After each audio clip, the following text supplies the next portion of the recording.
Hi everybody, I'm making a very late night video with my glass of water and my snack, which is 2 Viennese whirls. Ooh, lovely, very yummy. Can't wait to have those. I just wanted to talk to you guys about, I wanted to make a relationship video because this little idea occurred to me the other day and I wanted to put it in a video before I forgot. So I wanted to make a video about having an awareness of a good way to measure how strong your relationship is. And I guess you could apply this to all relationships. I guess you could apply this to, family relationships and friends and that kind of thing. But I think in this context, we're going to apply it to, partners, spouses, boyfriends, husbands, wives, that kind of thing. Because it occurred to me that when things are plain sailing and when things are amazing and things are easy and everything's going well and you're feeling really positive, it's really easy to kind of have a good relationship because you're at your best and things are feeling, circumstances are feeling like that, like you feel like the wind is blowing in the right direction and maybe all your ducks are in a line and, everything's going great. And something that I used to find and something that you might find as well is that as soon as things get stormy, it can feel like a real shock. So, you can feel as if you're so used to things going smooth, or maybe because of the way that we witness things on the telly, the way that we view the perfect relationship and we might think, oh, a perfect relationship means that there's never an argument, there's never a disagreement and that kind of thing. And so for some of us it can feel as if things start to get rocky or we have a disagreement or things just aren't great for a while, for some of us it can feel as if the very ground is, the ground is shifting beneath our feet and things are feeling very shaky and we're having massive doubts and we're thinking, well, things are really hard, therefore, it's time to walk away. And that's kind of how I used to feel, I think. My whole relationship journey has been a real journey, a real up and down journey, and I've done a lot of self-learning over the last 2-3 years. I've been on a general self-development journey through work, which has led to massive leaps forward in terms of every area of my life. So it just goes to show that when you work on yourself in any area, when you just work generally on your confidence, on your issues, on your, the reasons for any anxiety, any depression, any stumbling blocks that you keep coming up against, it tends to have a massive impact on every area of your life. So it's kind of like a row of dominoes. If you improve one area of your life, it's really unlikely that it's not going to have some kind of impact on all the areas. In terms of, you might have wealth and your home life and your relationships and your spirituality and your hobbies and your free time and, all these areas of your life. They all tend to have a knock-on effect on each other. So anyway, the point I wanted to get back to, I didn't want to digress too much, was to have an awareness of your relationship, whether it's short-term or long-term. And I guess generally the stumbling blocks might come up a bit later in a longer-term relationship.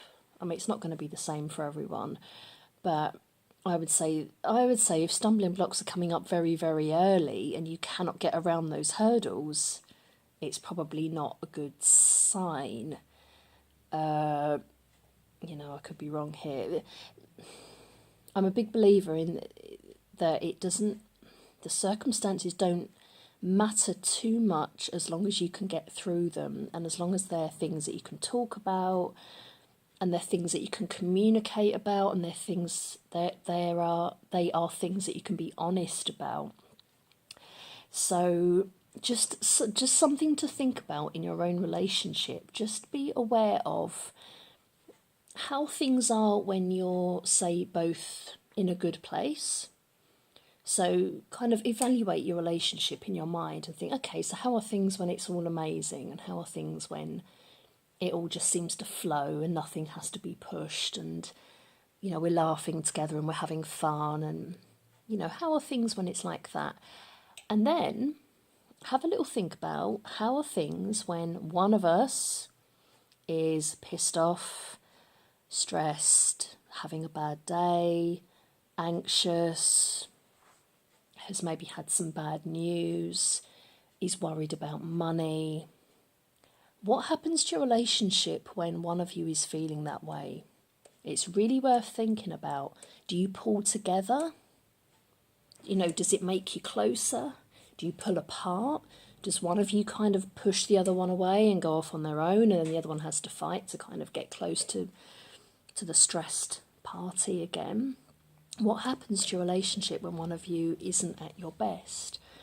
And then the other thing that's worth being aware of as well is how is your relationship when both of you are having a tough time? How's your relationship when both of you are up shit creek without a paddle? How is the relationship when there's a disaster that affects both of you? Like finances, like your living situation, your job situation. Again, do you pull together? Do you fall apart? Do you fall apart for a bit and then communicate really well and come back together, and you kind of have a pattern of that? And again, I'm not here to judge, I'm not here to offer advice on this stuff. I mean, I've been through it all. I've had lots of different kinds of relationships. I've had relationships with extremely supportive, emotionally intelligent people. I've also had relationships with people who weren't particularly like that. I've had relationships with sociopathic types, which I didn't realise about till afterwards. I've had relationships with people with narcissistic tendencies. If you're not aware of what these words mean, then just go and look them up. I'll make some further videos at some point about personality disorders, narcissism, sociopathic personalities. There are certain types of toxic people who it is not possible to have a loving, open, honest relationship with.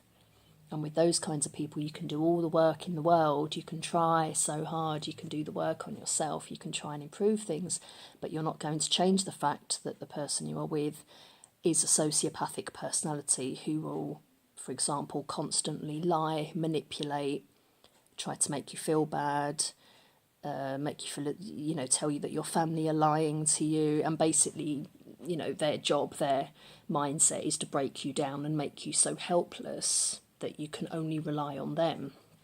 That's kind of the job of a sociopath, because all that matters to them is them.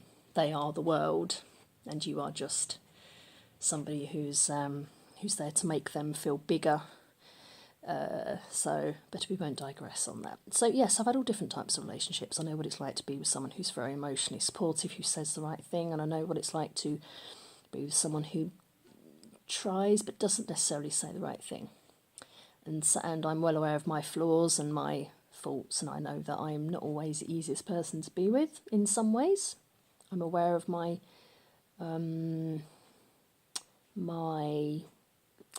stuff that's going on, that I've worked on and looked at.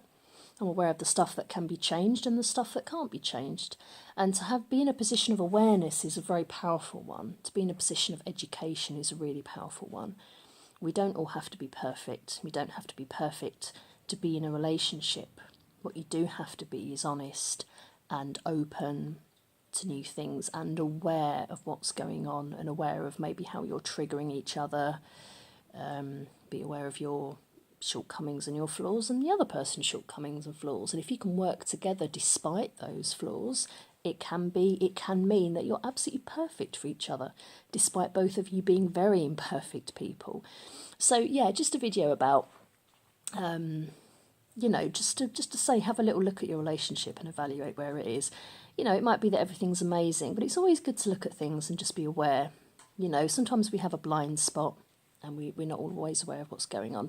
And sometimes things can feel as if they're falling apart very quickly because one person in the relationship might get triggered very, very suddenly. They might get triggered very dramatically by certain circumstances, and it can have a big impact on the relationship. And as long as you're both aware and you're kind of willing to work together on stuff, then you can make anything work in a relationship.